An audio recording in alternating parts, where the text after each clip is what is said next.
Imagine a sickly boy born into a crumbling noble family. He had no army, no fortune, and powerful enemies who wanted him dead. And yet this one man would conquer entire civilizations, reshape the map of Europe, and change the course of history forever. This is Julius Caesar, the man they called a god. But before we drift off into the story, leave a like and comment where you are listening from so others can find their way here too. Now let us journey back to ancient Rome to discover the real story behind the most famous name in history. The story of Julius Caesar begins not with triumph, but with danger. He was born in the year 100 BC into a family called the Julii. They were patricians, members of the ancient Roman nobility. But by the time of Caesar's birth, his family had fallen on hard times. They were noble in name, but not in wealth. They lived not in the grand mansions on the Palatine Hill, where the truly powerful resided. Instead, they made their home in the Suburra, one of the poorest and most crowded neighbourhoods in all of Rome. It was a place of narrow winding streets, cheap apartment buildings, and ordinary working people. This was the world that shaped young Caesar. He grew up surrounded not by wealth and privilege, but by the common citizens of Rome. His family claimed an extraordinary ancestry. They traced their bloodline all the way back to the goddess Venus herself through her son, Aeneas, the legendary Trojan hero who founded the Roman people. This divine heritage was something Caesar would speak of throughout his entire life. It gave him a sense of destiny, a belief that he was meant for greatness. But belief alone does not make a man powerful. In the brutal world of Roman politics, you needed alliances, money, and above all, the favour of the right people. Caesar's childhood was marked by illness. He suffered from what the Romans called the falling sickness, which we now believe was epilepsy. Throughout his life, he would be struck by sudden seizures that left him helpless and trembling. For a Roman man, whose society prized strength and physical dominance above almost everything else, this was a source of deep shame. Caesar learned early to hide his weakness, to project an image of invincibility even when his own body betrayed him. This struggle against his own physical limitations may have fueled his relentless drive to prove himself through action and achievement. His education was typical for a Roman nobleman, though he showed unusual talent from an early age. He studied Greek and Latin literature, rhetoric and philosophy. He was taught to speak in public, to argue persuasively, and to write clearly. These skills would serve him throughout his life. His later writings, particularly his accounts of the Gallic Wars, are still studied today as models of clear and effective prose. He learned to ride, to fight with a sword, and to endure physical hardship. Roman boys were trained to be soldiers from childhood, and despite his illness, Caesar pushed himself to master every martial skill. When Caesar was still a teenager, Rome was torn apart by civil war. Two powerful generals fought for control of the state. On one side was Gaius Marius, a brilliant military commander who had saved Rome from barbarian invasions. Marius was also Caesar's uncle by marriage, connected to the family through Caesar's aunt Julia. On the other side was Lucius Cornelius Sulla, a ruthless aristocrat who believed the old noble families should hold all power. The two men and their followers waged a bloody struggle that saw Roman killing Roman in the streets of the city itself. Marius died before the war was decided. Sulla emerged victorious and declared himself Dictator of Rome. He then began a terrifying campaign of revenge called the Proscriptions. He posted lists of names in the Forum, the public heart of Rome. Anyone whose name appeared on these lists was declared an enemy of the state. They could be killed on sight. Their property was seized. Their families were ruined. Thousands of Romans were murdered. Their heads were displayed on spikes in the Forum as a warning to anyone who might oppose the new order. The young Caesar watched all of this. He learned a brutal lesson about the nature of power in Rome. Mercy was weakness. Victory was everything. Because of his family connection to Marius, the teenage Caesar found himself in terrible danger. Sulla demanded that he divorce his young wife, Cornelia. She was the daughter of one of Marius's allies, and Sulla wanted to sever all connections to the old enemy. Many young men in Caesar's position would have obeyed. To refuse the dictator was to risk death, but Caesar refused. He would not abandon his wife. This act of defiance nearly cost him his life. Sulla stripped him of his inheritance and his position as a priest. Caesar was forced to flee Rome and go into hiding. He moved constantly, changing his location every night, bribing soldiers to look the other way. He caught malaria in the swamps and nearly died from the fever. Eventually, powerful friends and relatives pleaded with Sulla to spare the young man. Sulla reluctantly agreed, but he issued a famous warning. He told them to watch out for this boy. He said that in Caesar he saw many Mariuses.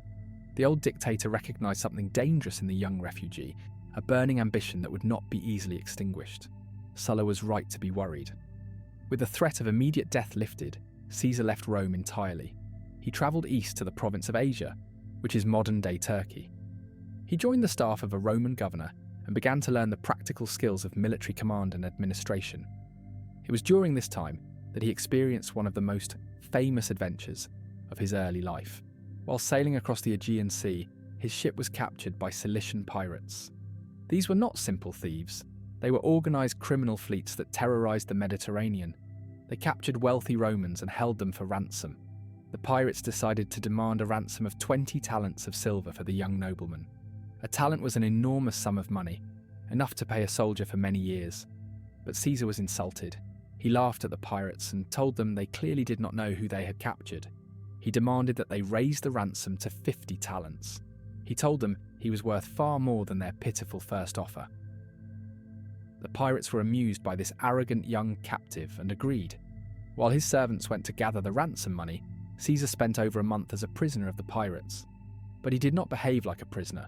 He acted as if he were their commander. He ordered them to be quiet when he wanted to sleep. He participated in their games and exercises. He exercised vigorously every day, keeping his body fit and ready for action. He wrote poetry and speeches and made them listen to his work. When they failed to appreciate his literary efforts, he called them illiterate barbarians to their faces. He told them repeatedly with a smile that once he was free, he would return and have them all crucified. The pirates thought this was a wonderful joke. They assumed the charming young Roman was simply making brave talk to pass the time. They did not understand that Caesar never joked about matters of honour or revenge. The ransom was eventually paid, and Caesar was released. He immediately went to the nearest port and gathered a small fleet of ships.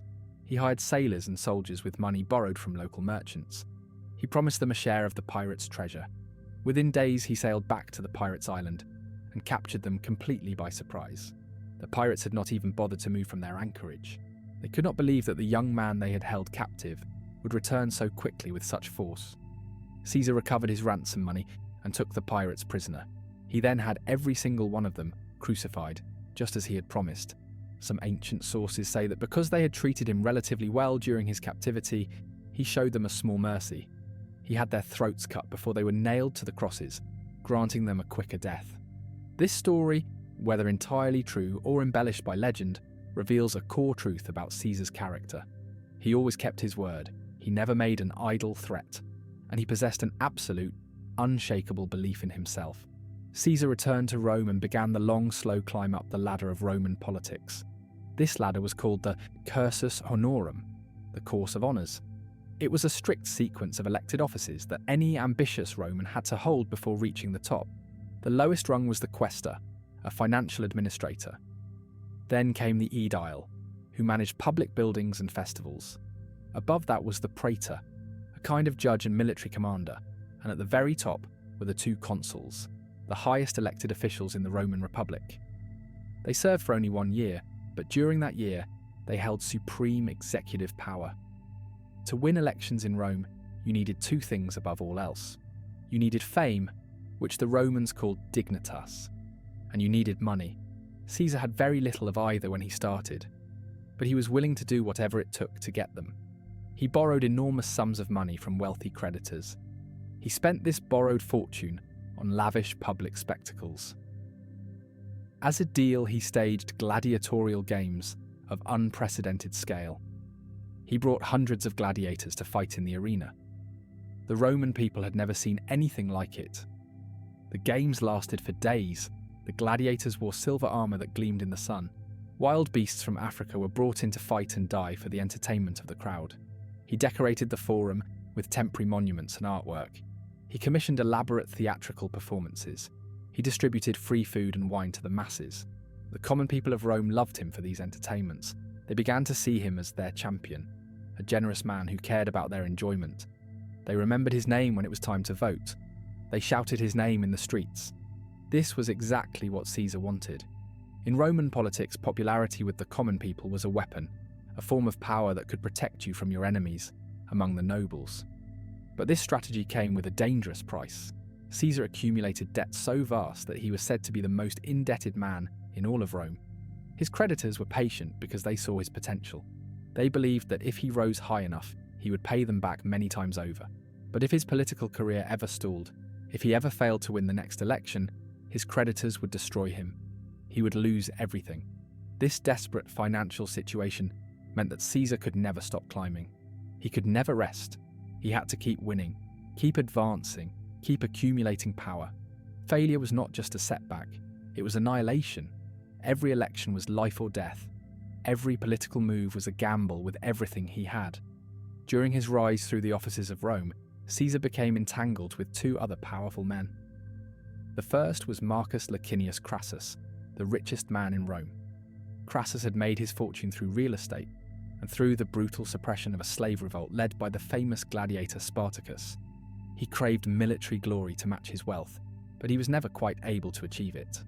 The second man was Gnaeus Pompeius Magnus, known to history as Pompey the Great. Pompey was already a celebrated military hero. He had cleared the Mediterranean of pirates and conquered vast territories in the east. He was considered the greatest general of his age. These three men, Caesar, Crassus, and Pompey, formed an informal political alliance that historians call the First Triumvirate. It was not an official government body, it was a secret pact between three ambitious men to help each other gain power. Pompey wanted land for his retired soldiers. Crassus wanted business contracts and influence. Caesar wanted a consulship and a military command that would allow him to conquer new lands and pay off his debts. Together they had enough combined wealth, military prestige, and popular support to dominate Roman politics. In the year 59 BC, Caesar achieved his goal and was elected consul. It was the highest office in the land, but Caesar knew it was only a stepping stone. A consulship lasted just 1 year. After that, he would be a private citizen again, vulnerable to his enemies and his creditors. What he needed was a provincia, a military command that would give him an army and a territory to govern. Through his alliance with Pompey and Crassus, he secured exactly what he wanted. He was given command of the provinces of Cisalpine Gaul and Transalpine Gaul, the lands that today make up northern Italy and southern France. He was given this command for an unprecedented 5 years, and he was given an army. For the first time in his life, Julius Caesar had legions under his control. He was about to show the world what he could do with them. The land beyond the Roman province was known simply as Gallia or Gaul.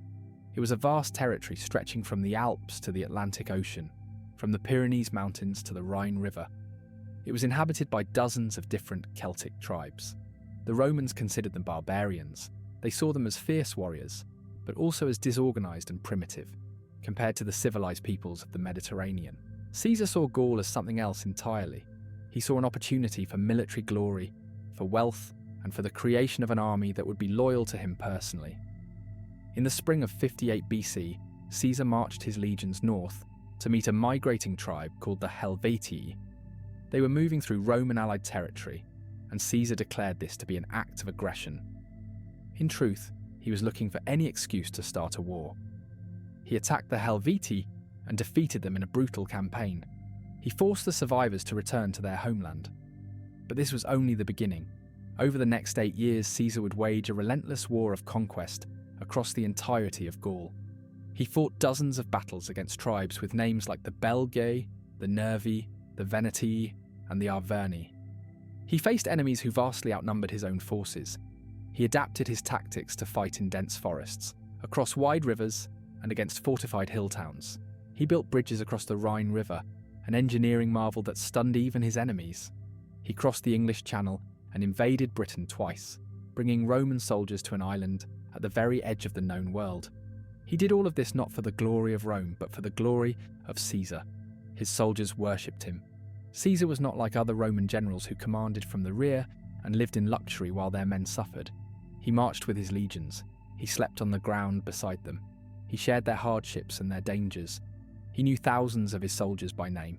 He remembered their faces, their hometowns, their personal stories. He visited the wounded after every battle. He rewarded bravery with promotions and treasure. He punished cowardice and desertion with death. His soldiers would do anything for him. They called themselves Caesar's men, not Rome's. This personal loyalty would prove crucial in the years to come. Caesar also understood the importance of feeding his soldiers' spirits as well as their bodies. He gave rousing speeches before battle, reminding his men of their past victories and their unbroken record of success. He invented clever phrases that they could repeat to themselves, words that became battle cries. When his soldiers were exhausted or afraid, he would personally walk among them, encouraging them, shaming those who showed weakness, praising those who stood firm. He led from the front in critical moments, placing himself in danger alongside his men. They knew that their general would never ask them to do something he would not do himself. The Gallic Wars were extraordinarily brutal. Ancient estimates, which are likely exaggerated but still revealing, claim that Caesar killed over 1 million Gauls and enslaved another 1 million. Entire tribes were wiped out or scattered. Cities were burned.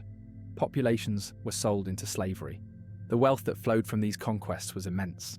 Caesar used it to pay off his debts, to reward his soldiers, and to fund his political operations back in Rome. He sent agents to Rome with gold to bribe senators, to pay for elections, and to maintain his network of allies. He was fighting a war on 2 fronts, one against the Gauls with swords, and the other against his enemies in Rome with gold. He also wrote a book about his campaigns, the Commentarii de Bello Gallico, or Commentaries on the Gallic War. It was a masterpiece of propaganda. Written in clear and simple Latin, it portrayed Caesar as a brilliant and merciful general, a man who fought only to defend Rome and its allies. It made him famous throughout the Roman world. The greatest crisis of the Gallic Wars came in the year 52 BC. A young chieftain of the Arverni, tribe named Vercingetorix, managed to do what no Gaul had done before.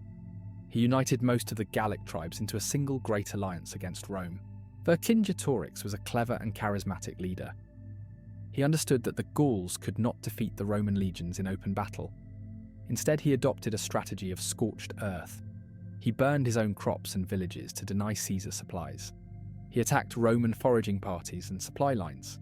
He tried to starve the legions into submission.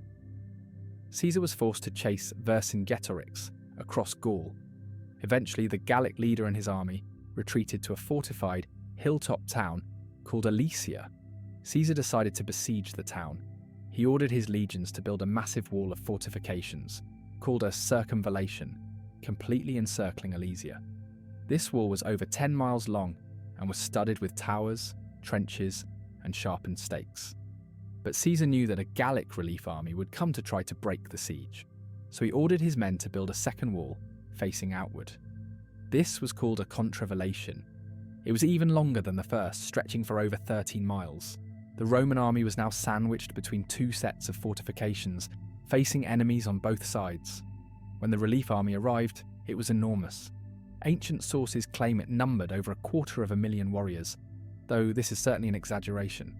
Nevertheless, it was a vast host that attacked the Roman lines from the outside, while Vercingetorix led sorties from inside Alesia. The fighting was desperate. The Romans were attacked from 2 directions simultaneously. Caesar himself rode along the lines, encouraging his men and directing reinforcements to wherever the fighting was most intense. His red cloak made him visible to both his own soldiers and the enemy. At the most critical moment, when the outer wall was about to be breached, Caesar personally led a cavalry charge that broke the Gallic attack and sent the relief army fleeing. Alesia fell.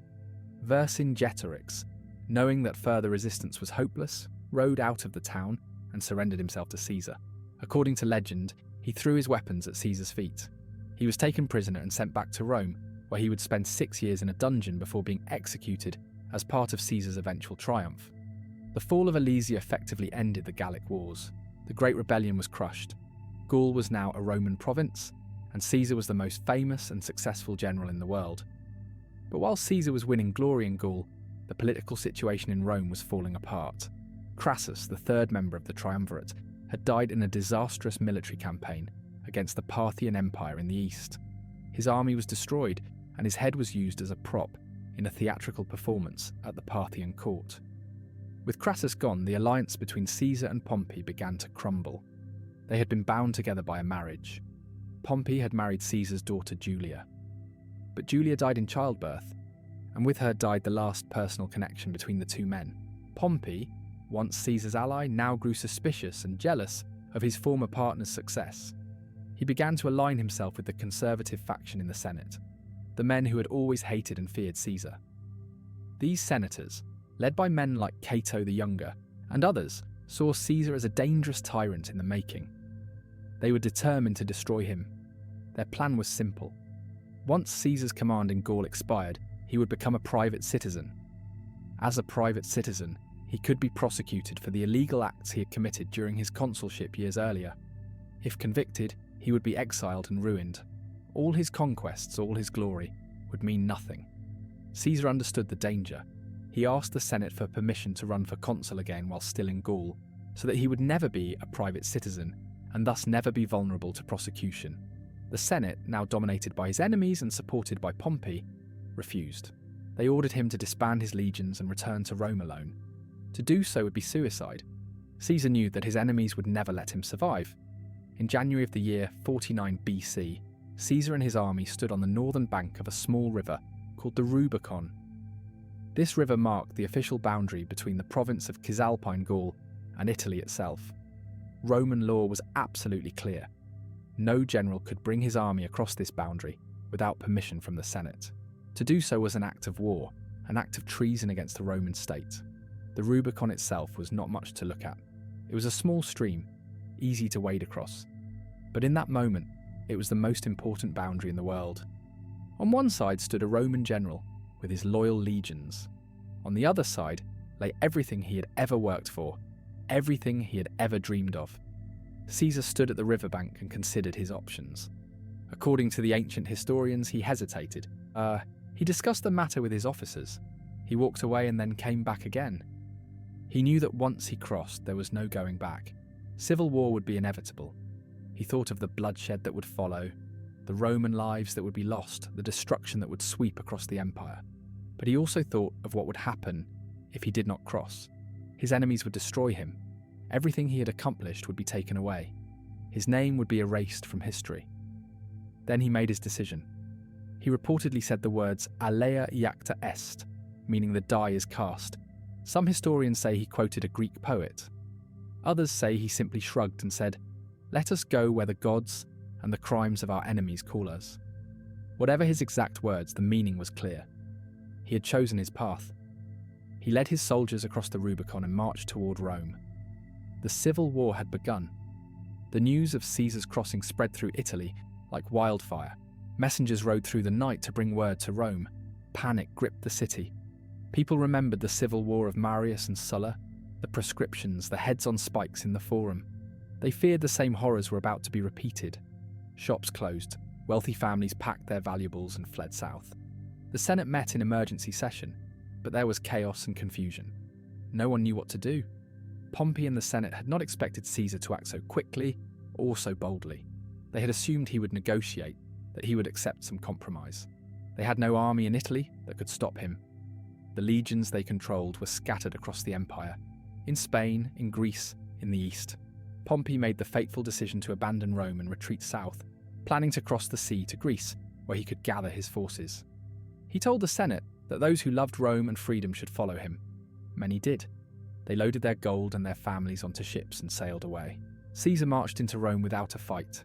The city that had been the centre of his ambitions for decades was now his. But taking Rome was not the same as winning the war. Pompey was still alive, and he was gathering a massive army in the east. He had the support of most of the Senate, many of the richest men in Rome, and the resources of the eastern provinces. He was also a genuinely brilliant general. The war would not be easy. Caesar chased Pompey across the Mediterranean. He fought campaigns in Spain, in Greece, and eventually in Egypt. The decisive battle came at a place called Pharsalus in Greece in the year 48 BC. Pompey had a larger army, but Caesar had better trained soldiers and superior tactical skill. The battle was a complete victory for Caesar. Pompey's army was shattered. The great general himself fled the battlefield and sailed to Egypt, hoping to find refuge with the young pharaoh Ptolemy XIII. But Ptolemy, hoping to curry favour with the obvious victor, had Pompey murdered as soon as he stepped off his ship. When Caesar arrived in Egypt a few days later, he was presented with Pompey's severed head as a gift. According to the ancient sources, Caesar wept. Pompey had been his son-in-law, his ally, and for many years his friend. More importantly, Pompey had been a fellow Roman, a man who deserved a dignified death, not a treacherous assassination at the hands of a foreign king. Caesar had Pompey's murderers executed. Caesar remained in Egypt for several months.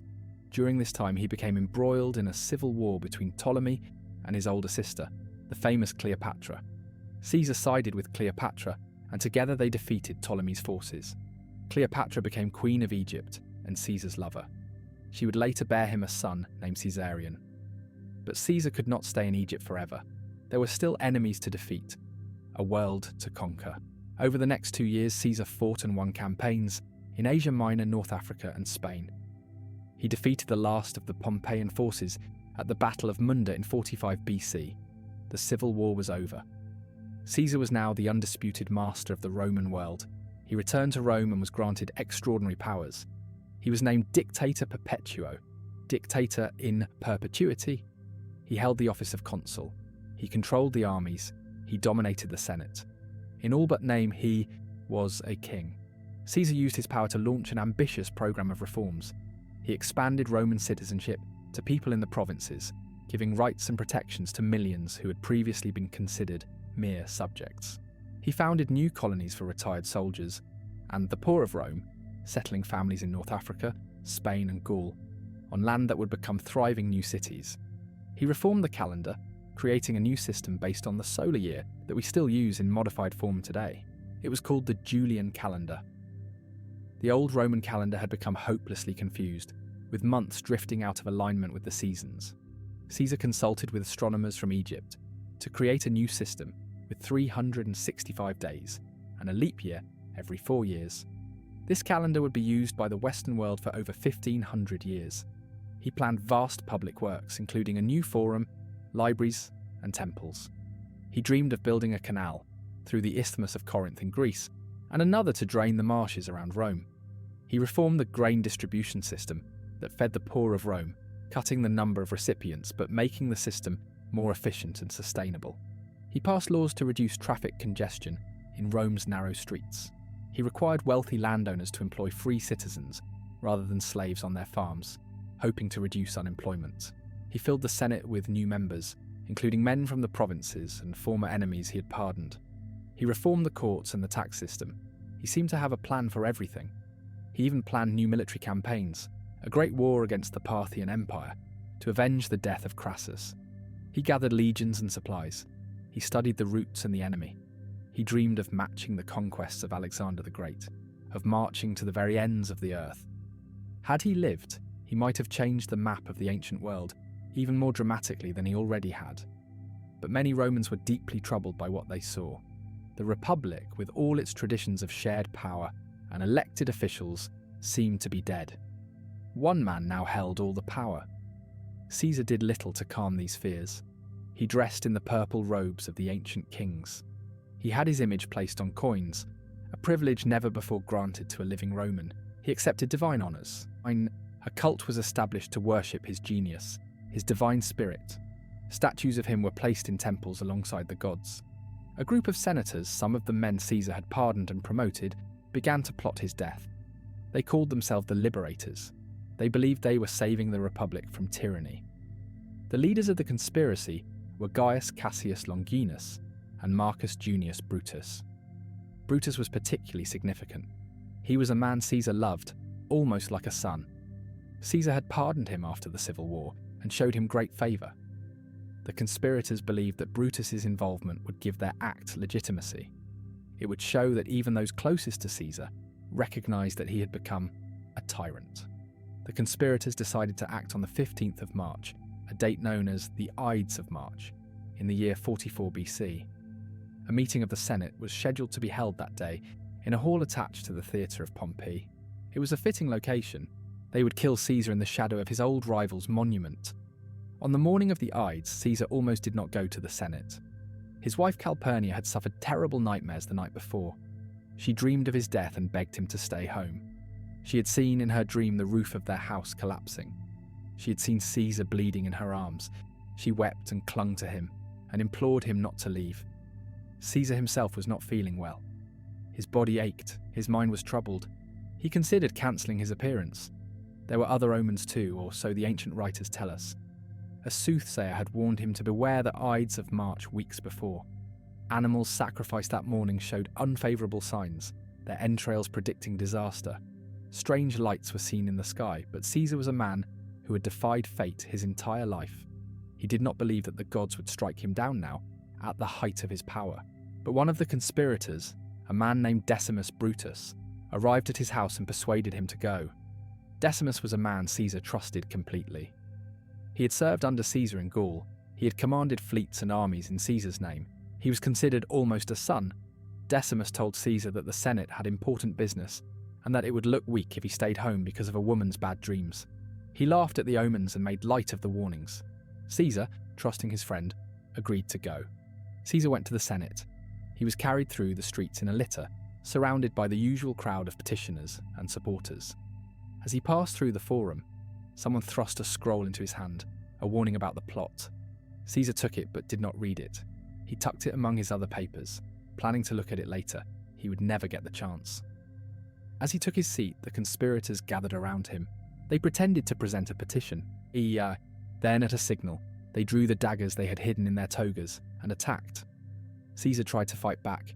He struggled and cried out. But he was an old man, surrounded by younger attackers. He was stabbed 23 times. When he saw Brutus among the assassins, he reportedly said, in Greek, the words "kai su teknon," meaning "you too, child." Then he pulled his toga over his face and fell dead at the base of Pompey's statue. The blood of the dictator pooled on the marble floor. The conspirators had expected to be hailed as heroes. They ran out into the streets shouting that the tyrant was dead and that liberty was restored. But the people of Rome did not cheer. They fled in terror. They did not know what this murder would mean. Was this the beginning of another civil war? Would there be more proscriptions, more bloodshed? The conspirators had made no plans for what would happen next. They had killed the one man who was holding the entire Roman world together. They had created a vacuum of power, and that vacuum would be filled with blood. In the days that followed, Caesar's body was brought to the Forum for a public funeral. A massive crowd gathered. People came from all parts of the city, rich and poor, young and old. They pushed and shoved to get closer to the bier where Caesar's body lay. Caesar's friend and fellow consul, Mark Antony, delivered the funeral oration. He was a skilled speaker, and he knew exactly how to move a crowd. He read aloud Caesar's will, which left a generous gift of money to every citizen of Rome. He described Caesar's conquests, his generosity, his concern for the common people. He displayed Caesar's blood-stained toga, pointing to each tear made by an assassin's blade. He named the men who had stabbed their benefactor, their friend, their leader. The crowd was whipped into a frenzy of grief and rage. Women wailed, men shouted for vengeance. Veterans who had fought under Caesar beat their chests and cursed the murderers. They seized the wooden benches from the Forum and built an enormous funeral pyre right there in the centre of the city. They burned Caesar's body where the crowd had gathered, in defiance of all custom and law. The flames rose high into the night sky, sparks drifted over the rooftops of Rome. Then the crowd turned their fury on the conspirators. They chased them through the streets with torches and clubs. They burned down the houses of the assassins. An innocent man named Cinna was mistaken for one of the conspirators and was torn apart by the mob. Brutus, Cassius, and the other liberators were forced to flee Rome for their lives. They had expected to be hailed as saviours. Instead, they were hunted like criminals. Their dream of restoring the Republic was already dead. The blood they had spilled had not bought freedom. It had bought chaos. What followed was nearly 2 decades of brutal civil war. Caesar's adopted son and heir, the young Octavian, allied with Mark Antony to hunt down and destroy the assassins. Brutus and Cassius were defeated at the Battle of Philippi in 42 BC. Both men committed suicide. Octavian and Antony then turned on each other. Antony allied himself with Cleopatra of Egypt. Octavian defeated them both at the Battle of Actium in 31 BC. Antony and Cleopatra fled to Egypt, where they took their own lives. Octavian was now the sole ruler of the Roman world. Octavian would eventually take the name Augustus and become the first Roman emperor. He built the system of government that would rule Rome for centuries. He was careful to maintain the appearance of the old republic. keeping the Senate and the traditional magistrates.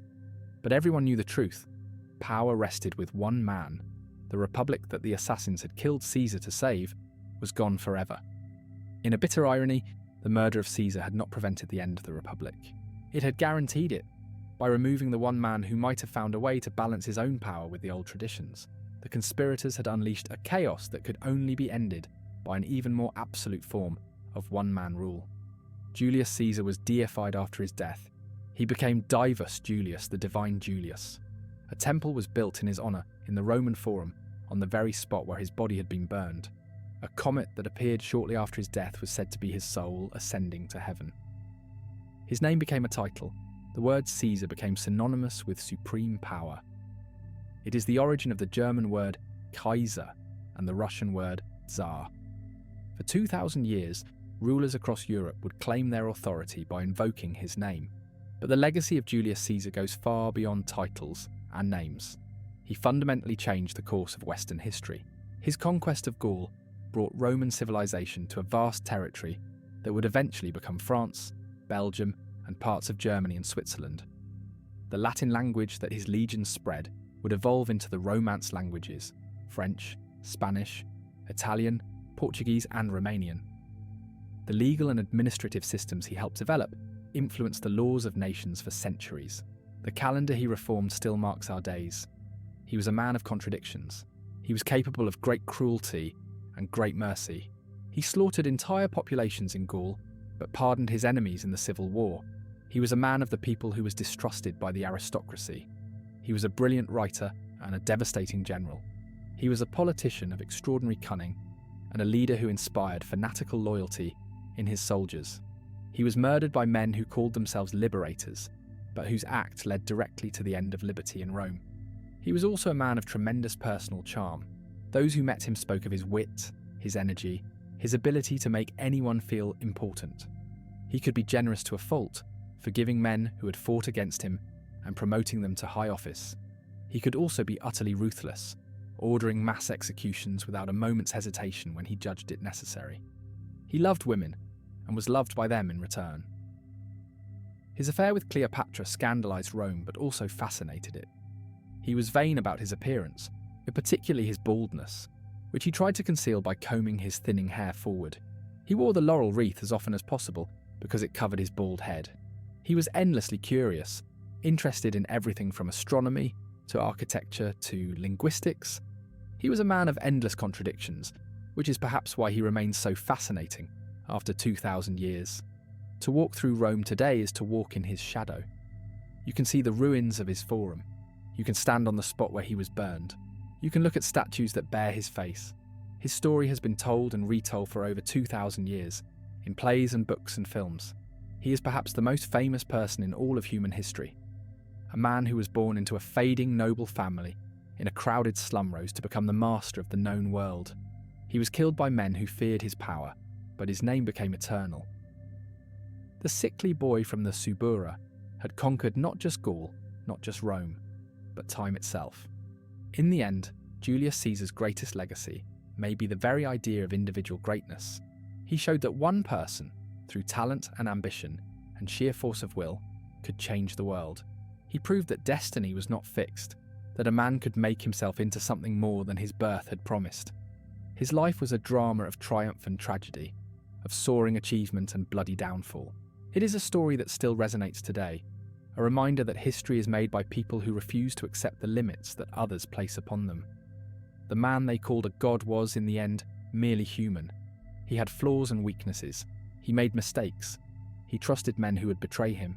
He pushed too hard, too fast, and paid the ultimate price. But what a human he was. In 56 years of life, he accomplished more than most people could in a dozen lifetimes. He conquered vast territories. He changed the course of empires. He shaped the very calendar we use to mark our days. His name became synonymous with power itself. And so, as we drift off into sleep, we can close our eyes and imagine the ancient streets of Rome. We can see the legions marching through dusty fields, their eagles glinting in the sun. We can hear the crowds cheering in the forum. We can picture the senators plotting in shadowed rooms. And at the centre of it all, we see a bald man with a sharp face and sharper mind who believed he was destined for immortality. He was right.